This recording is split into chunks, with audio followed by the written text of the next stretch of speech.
Dalam reka jiwa yang menganga, maka di sanalah bersemayam cinta dan kasih sayang yang tumbuh subur dalam taman Asmaradana. Teuku Zacky yang tak menyangka bersua asmara sempat terkaget-kaget dengan apa yang dilihatnya.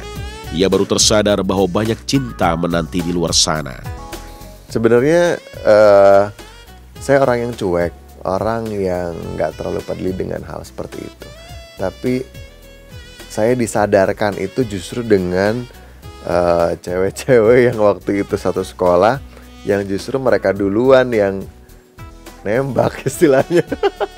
Karena saya orangnya gak terlalu peduli dan gak ngerti gitu, maksudnya bukan gak ada keinginan, tapi ya udah gitu, masih senang-senang main, gak kepikiran juga. Cuman disadarinnya tuh dengan itu, tiba-tiba pulang sekolah dikasih surat gitu kan. Mulai yang seneng, mulai yang mencoba untuk ngeladenin gitu kan. Kalau saya suka juga, tapi kalau yang enggak ya enggak saya ladenin. Dari situ gitu awalnya yang mengenal itu gitu. Gadis-gadis belia pemuja cinta mulai mengayun langkah mendekati Zacky yang keluh karena tak paham apa itu asmara. Maka ketika seorang gadis datang padanya, Zacky makin tercekat dalam kebingungan. Sebab ruang hati itu masih sunyi dari gema cinta. Risih kadang-kadang, sempet deh ada yang aneh, kacau banget sampai dateng gitu ke tempat saya tinggal, bawa segala macem sampai kakaknya nungguin di rumah, di mobil parkir gitu kan. Dia hanya ingin nyampein rasanya dia yang selama ini dia pendem gitu. Kan saya malah jadi bingung. Gimana ya? Diiyain juga saya gak suka, ditolak juga kasihan gitu. Saya orang yang gak tegaan sebenarnya. Pedihnya hunus belati cinta pada akhirnya dirasakan Teuku Zacky. Cerita kelabu ini terjadi manakala asmara yang ia jalin dengan artis Peggy Melati Sukma kandas di tengah jalan. Namun Zacky tak mau tersesat dalam labirin cinta, hingga bangkitlah ia dan menyembuhkan luka hati yang pernah terkoyak berdarah. Ketika pas saya mengalami hal itu, sama sekali tidak lama untuk merecovery-nya, dan saya bisa comeback menjadi pribadi yang jauh lebih kuat, jauh lebih matang. Dia mah so ganteng. Ya itu sosok perfect kan. Lihat majalah, wah gila cakep banget nih. Mau kenalan, kagak digubris.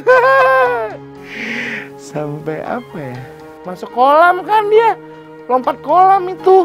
Mau ngajak pacaran, lu terima apa enggak gitu kan.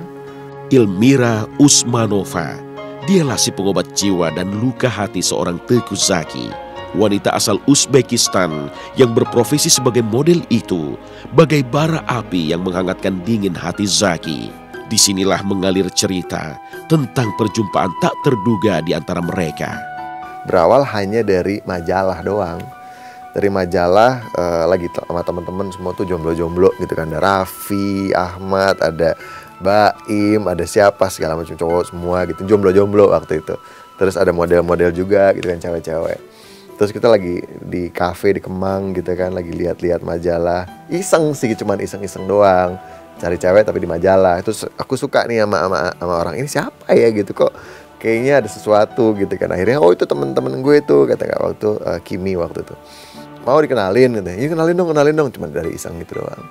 Ya udah, ini nomor teleponnya gitu. Ya udah, cuma berdasarkan nomor telepon itu aja saya SMS, mau kenalan dong, tidak dibales. Nggak ada respon sama sekali lah gitu. Nggak tahu kenapa satu hari ketika saya lagi kongko juga sama teman-teman itu, cowok-cowok semua gitu, ada di Kemang, muncullah serombongan model-model ini. Dan ternyata dia diundang sama salah satu teman saya juga di situ, rame-rame. Salah satunya dia.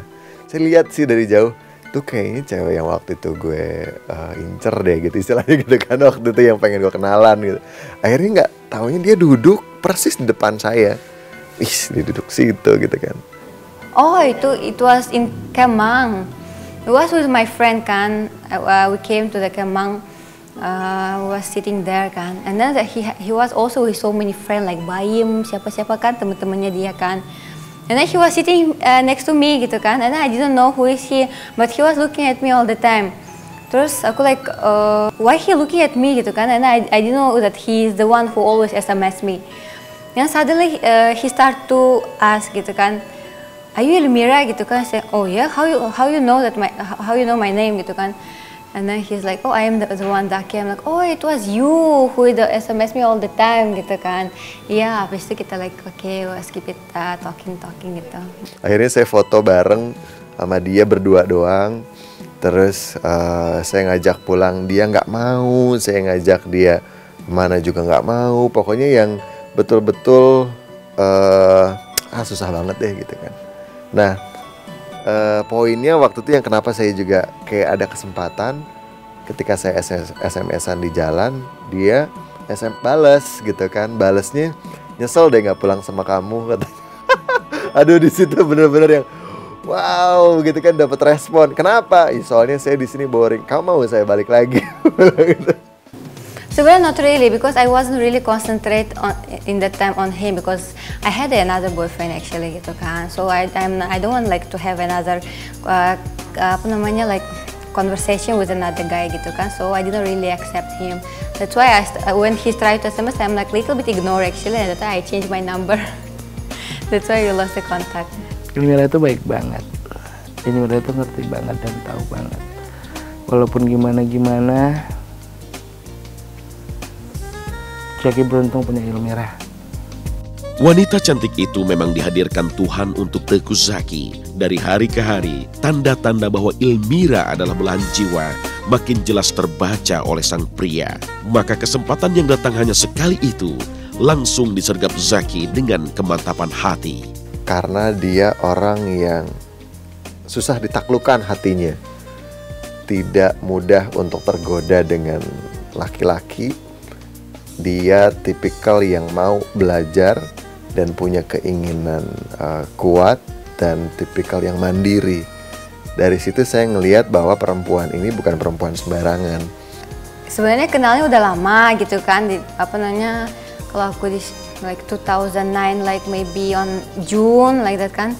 Tapi cuma SMS doang. Terus habis itu udah we lost the contact, and then habis itu baru ketemu. I saw him first time on October. Kenal bener-bener gitu, like already start to keep in touch all the time. It was November, tengah-tengahan gitu. Dalam tiupan sejuk angin cinta, Zaki merasakan damai yang sulit ia terjemahkan dengan kata-kata.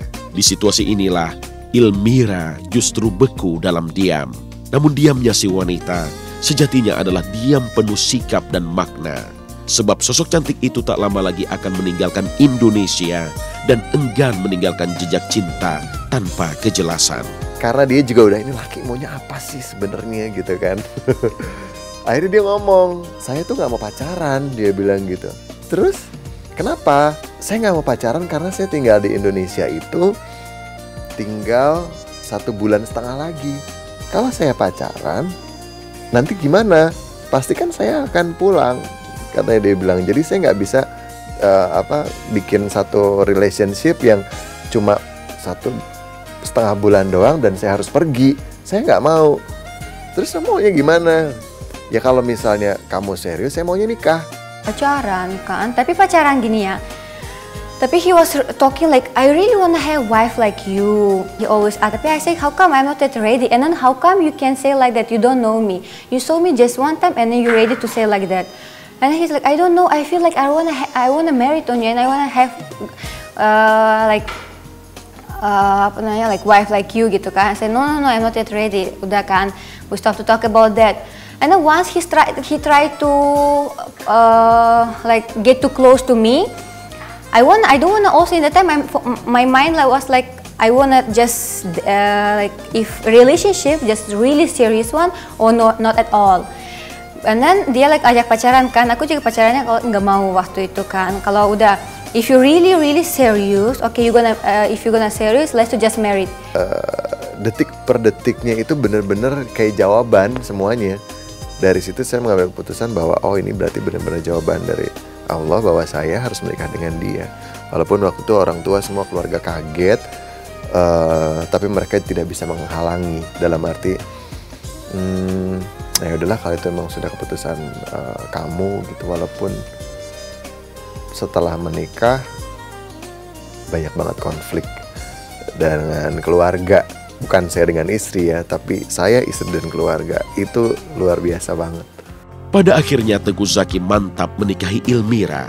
Inilah takdir indah yang menautkan dua sosok berbeda bangsa di rentang waktu yang begitu singkat, namun syarat dengan cinta, kesetiaan, dan kasih sayang.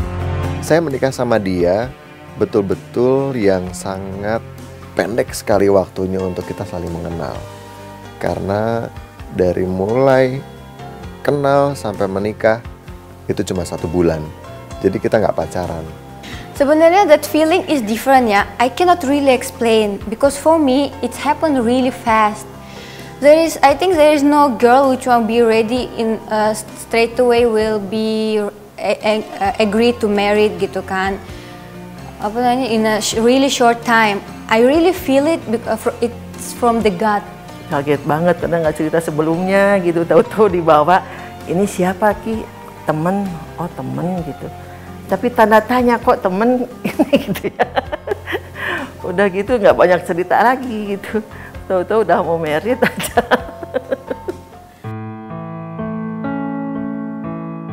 Ada hal yang saya tutupin sampai dia meninggal, dia nggak tahu.